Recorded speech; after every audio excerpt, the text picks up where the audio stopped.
आज मैं आपको बताने वाला हूँ घनाभ का आयतन कैसे ज्ञात करते हैं। अगर हम इसे सीख गए हैं तो परीक्षा में अक्सर इनसे सवालें आती हैं।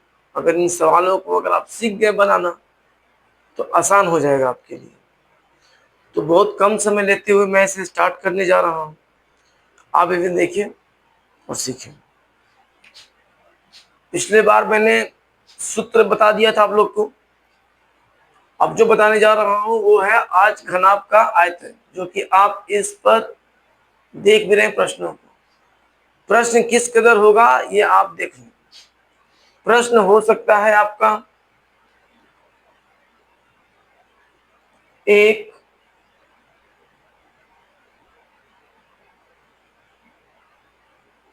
घनाभाकार टंकी की विमाएं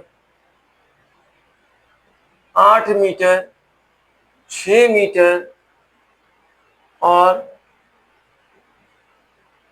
4 मीटर है, तो टंकी की धारिता या आयतन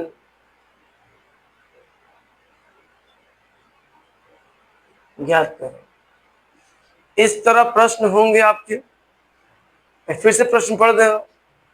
एक घनाभाकार टंकी की विमाएं, विमाएं का मतलब भुजा, विमाएं मतलब भुजा, विमाएं 8 मीटर, 6 मीटर और 4 मीटर है, तो टंकी की धारिता या उसकी आयतन ज्ञात करें।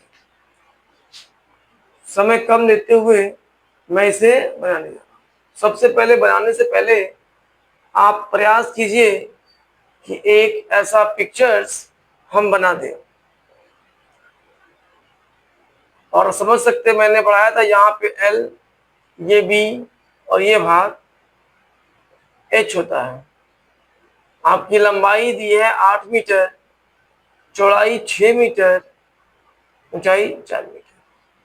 वैसे ही बता दूं, यहाँ तो घनाभाकार लिख भी दिया है। अगर घनाभाकार ना लिखकर कह दे किसी आकृति में या किसी टंकी में उसकी विमाएं 8, 6, 4 या इस जगह पे कुछ और भी दे दें, तो ध्यान रखिएगा जिसकी भुजा अगर 3 की संख्या में दे दे, समझ जाइएगा कि वो जो है वो घनाभ है। तो बनाने से पहले एक पिक्चर्स मैंने ड्रॉ कर दिया है, जिसपे आप देख सकते हैं। ड्रॉ मैंने किया है लंबाई, चौड़ाई और ऊंचाई। यहां लिख देंगे घनाभ की लंबाई 8 मीटर, घनाभ की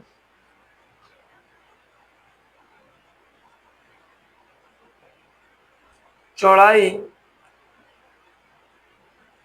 6 मीटर, घनाभ की ऊंचाई 4 मीटर। हमें क्या निकालना है? घनाभ की आयतन यानी कि वॉल्यूम।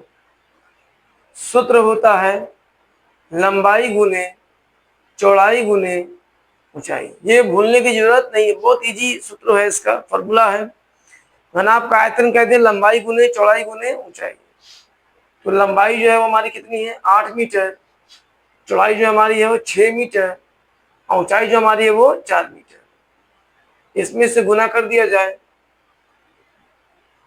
8 6 जा 48, 48 मीटर स्क्वायर इंटू 4 मीटर। फिर इसमें इससे गुना कर दिया जाए।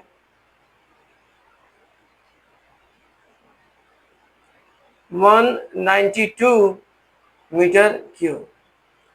और ये जो है आपका आंसर आ गया। मैं फिर एक बार रिपीट कर दूं। प्रश्न क्या कर देगा? घनाभ का आयतन या घनाभ की धारिता, कितना पानी, कितना दूध, कितना वस्तु अटेगा, इससे संबंधित प्रश्न है ये। और प्रश्न में लिख भी दिया है कि इसकी धारिता जो बुझाई थी वो 8, 6 और 4 मीटर है, उसकी धारिता ज्ञात करें। तो आप क्या लिखेंगे? आप लिखेंगे घनाभ की लंबाई जो मेरी 8 मीटर है, घनाभ की चौड़ाई जो है मेरी 6 मीटर है, और घनाभ की जो चौड़ाई है, ऊंचाई है, वो हमारी 4 मीटर है। तो हमें क्या निकालना है? घनाभ का आयतन। सूत्र क्या होता है?